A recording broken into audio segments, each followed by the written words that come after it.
ఈరోజు మనం కడప జిల్లాలోని కన్నెలూరు సమీపంలో వెలసిన ప్రాచీనమైన క్షేత్రం కన్నితీర్థం.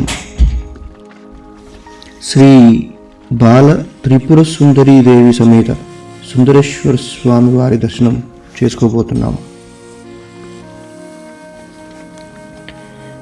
మనము కన్నితీర్థానికి దగ్గరికి చేరుకుంటున్నప్పుడు ఇరువైపులా పచ్చని పొలాలు, వరి ఏపుగా ఉంటుంది.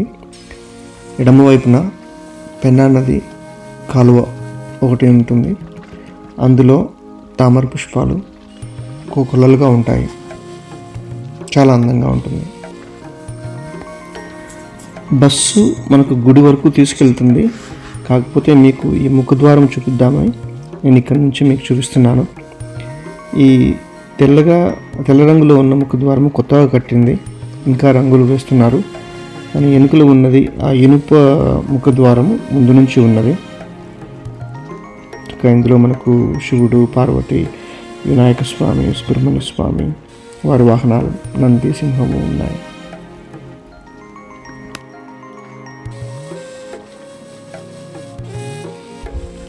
మనము ఇప్పుడు సుందరేశ్వర స్వామి ఆలయంలో ఉన్నాము. మనము ఇప్పుడు నందీశ్వరుని చూస్తున్నాము. సుందరేశ్వర స్వామి ఎదురుగా సుందరేశ్వర స్వామికి ఎడమ వైపున కార్తికేయ స్వామి, కుడి వైపున విఘ్నేశ్వరుడు ఉంటారు.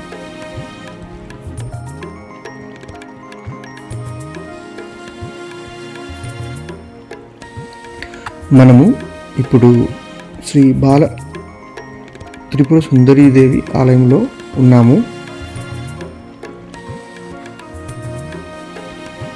మనము ఇప్పుడు అమ్మవారి ఉత్సవ విగ్రహాన్ని చూస్తున్నాము. అమ్మవారికి ఎదురుగా అంటే ఉత్సవ విగ్రహం ముందుగా మనకు కనపడుతుంది. ఇప్పుడు శ్రీచక్రం ఉంది. పూజలకు, కుంకుమార్చనకు వినియోగిస్తారు. సింహము అమ్మవారి వాహనము కూడా అమ్మవారి ఎదురుగా ఉంది. ఇప్పుడు మనము అమ్మవారి గుడి ఎదురుగా ఉన్న ధ్వజస్తంభాన్ని చూస్తున్నాము. మరియు మనకెదురుగా హోమము చేయ స్థలం కనిపిస్తున్నది. ఇక్కడ నవగ్రహాలు ఉన్నవి. ఇది అయ్యవారి ఎదురుగా ఉన్న ధ్వజస్తంభము.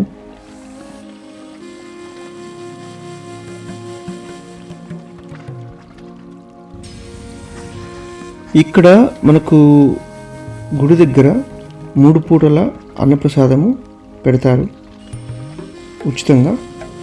మనము మీకు అనిపిస్తే మీరు ఏమైనా ధన సహాయము చందా రూపంలో ఇవ్వచ్చు. ఇక్కడ బాగా మనం అరుగు మీద కూర్చునేసి ఎంచక్క అన్నప్రసాదం సేవించవచ్చు. ఇప్పుడు మనం చూస్తున్నది విష్ణువు లక్ష్మీ సమేత ఆలయం. ఇది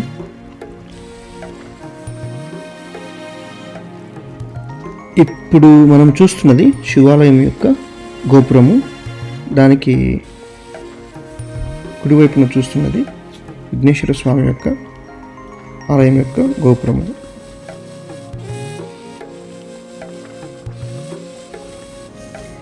ఇది కార్తికేయ స్వామి యొక్క గుడి గోపురము. ఆ తర్వాత ఇది అమ్మవారి గుడి గోపురము. అమ్మవారి గుడి గోపురం కూడా శ్రీచక్ర రూపంలో చాలా అందంగా ఉంది.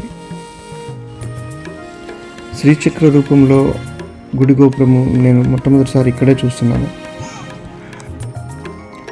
శివాలయం గోడ నలువైపులా మనకు శివుని రకరకాల రూపాలు, విగ్రహాలు ఉన్నాయి. ధ్యాన రూపంలో పంచముఖ శివుడిగా.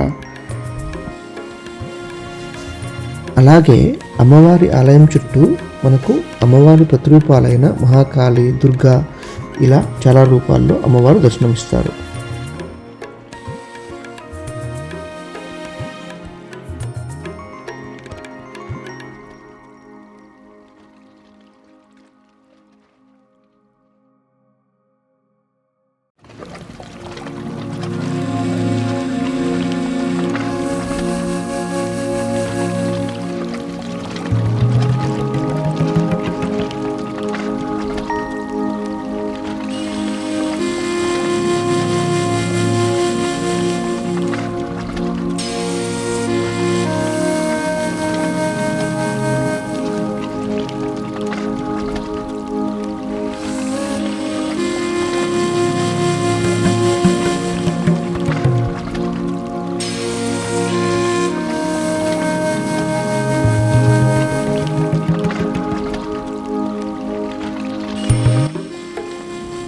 ఇప్పుడు మనము చూస్తున్నది అక్కదేవతల గుడి.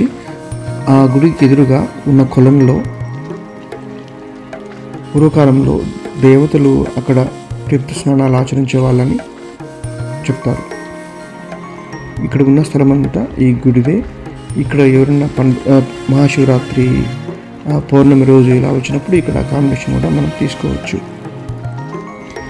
ఇక్కడ చాలా పర్వదినాల్లో భక్తులు ఇక్కడే స్వామి దర్శనానికి వచ్చి ఇక్కడే రాత్రి నిద్ర చేస్తారు. అలా చేయడం వల్ల వాళ్ళు అనుకున్నవి జరుగుతాయని చెప్పేసి నమ్మకం. ఈ ఆలయము పొద్దుటూరు నుంచి 12 కిలోమీటర్లు, జమ్మలమడుగు నుంచి 10 కిలోమీటర్ల దూరంలో ఉంది. ఇక్కడికి ప్రతిరోజు 4 నుంచి 5 బస్ సర్వీసులు ఉన్నాయి. ఈ 5 బస్ సర్వీసులు మీరు మిస్ అవుతే కొంచెం 1 కిలోమీటర్ ముందు వరకు నడిచి అక్కడ మనం ముఖద్వారం చూసాం కదా, అక్కడ నుంచి ఎవరినో ఒకరిని సహాయం అడిగితే బైక్లలో మీకు కొంచెం ముందు వేరే మెయిన్ రోడ్డు మీద డ్రాప్ చేస్తారు. అక్కడ నుంచి మీకు చాలా బస్సులు ఉంటాయి. ఓం శ్రీ మాత్రే నమః. ఓం నమః శివాయ.